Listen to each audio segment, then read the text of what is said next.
Hey guys, I am Dr. Anthony Gustin. And I'm Chris Irvin. And this is question number 54 of 268 from Keto Answers, a book we just published on simplifying everything you need to know about the world's most confusing diet. Yeah, so this question is, are carbohydrates essential for exercise performance?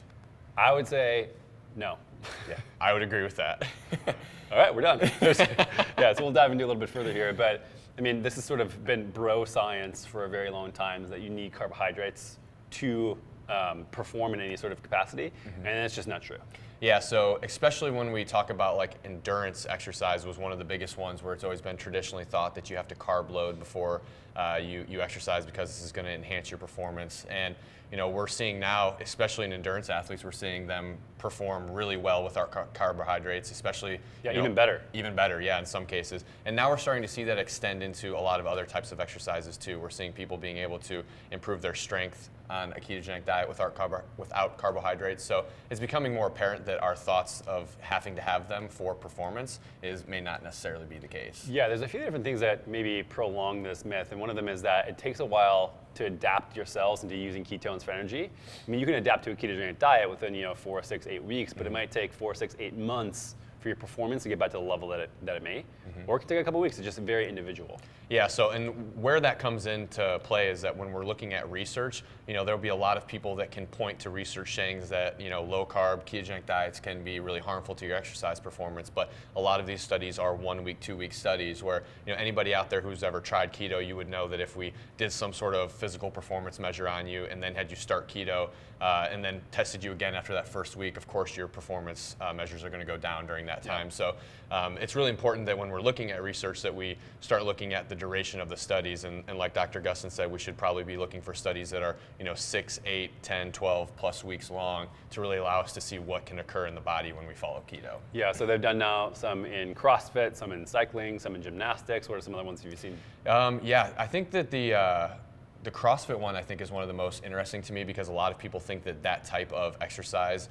that may be a little bit more glycolytic is really impossible to perform at a high level on that. And I think that we can unpack that and talk about why people think that's the case. So I think a lot of this comes from the thought that we need to be replenishing glycogen, or we need to have restored glycogen before we exercise because that's what's going to allow us to have really strong performance. But as we've seen from Dr. Volek out of Ohio State, ketogenic athletes, ones that have been following the diet for a long period of time, can actually replenish glycogen without the use of carbohydrates. So kind of shows us that our body is able to adapt to not providing carbohydrates exogenously and can kind of do everything that it needs to endogenously. Yeah, I mean, to dive into the weeds a little bit further here, I mean, your body can only run in so much. I mean, it has stored carbohydrates, 250 to 300 grams of stored carbohydrates in you. If you eat a bunch of carbs, you don't increase that to 1,000, 2,000, whatever. You can only have about a tablespoon or a teaspoon, depending how big you are, carbs in your bloodstream, glucose, at any given time. Anything else sort of gets topped off. You have a certain reservoir, a certain tank that can be topped off, that's it. So if you eat 500 grams of carbs, and you only have a 300 gram tank, well, you can only fill it to 300 grams. And then after that, after you work out, you deplete that stuff. So let's say you're in the middle of a really hard workout, and you go down, and this is like what bonking is in marathons, and you hit that glycogen store all the way down to zero. Well, you can actually, while you're on a ketogenic diet, through a protein and through just breakdown of fat, restore that glucose as well. So when we test our blood sugar, when we go on a ketogenic diet, it's not like we go to zero. You need glucose in your body at all times, but you can also refill that tank without eating carbohydrates. So as you break down and use fat, as you eat protein and have some excess of protein, you can transition over that and fill up that tank without having to eat carbohydrates. Yeah. And for a lot of people out there, depending on the exercise that we're talking about, but when we speak about endurance exercise and we start talking about what the body can store and everything, the luxury of a ketogenic diet is that you can tap into a really large fuel source. So for even the leanest of athletes, you still have over 20,000 calories of stored fat that you can tap into, that you can use as an energy source.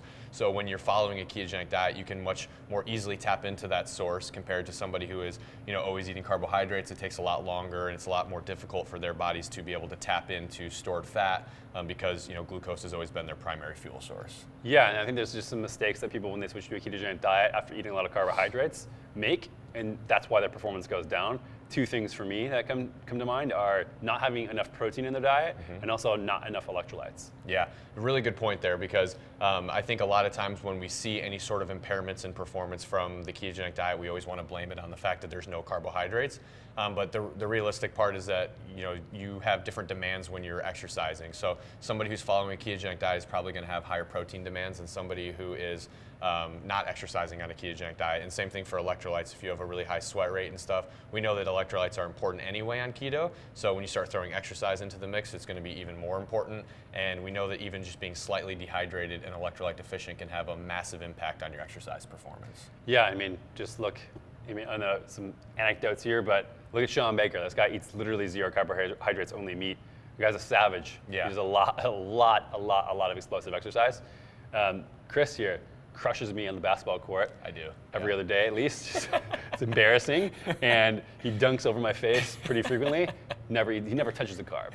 So, I mean, that to me shows that it's not as crazy as you guys think. You don't need a lot of carbohydrates to perform. Yeah, but I think something that is worth talking about is, can carbohydrates provide benefit for exercise? And it's carbohydrates can be an ergogenic aid. They can provide some sort of benefit, but that doesn't mean that you have to rely on them. For somebody who is keto adapted, if exercise or performance is your primary goal, then there may be some benefit to incorporating some carbohydrates strategically around your workout. But I think for the vast majority of people, I don't think achieving PRs in the gym is always the main goal. So for people like that, I think there's really no need to consider carbohydrates. It's probably just getting you further away from your health goal. But for the people out there who are, that's their primary goal, they're trying to hit PRs, they're trying to perform at the highest level, that's primary goal number one. There could be some strategic use of carbohydrates that they could benefit from, but it's all about choosing the right sources there too. Okay. If you're looking to simplify everything you need to know about the world's most confusing diet, head on over to Amazon.com and pick up Keto Answers today. The best part about it is that you're not just getting basic information. It's almost like you're getting a tiny little version of me and Chris shrunk down, put in your pocket to answer every question you have along your way. And that's not weird, it's beneficial. It's the best.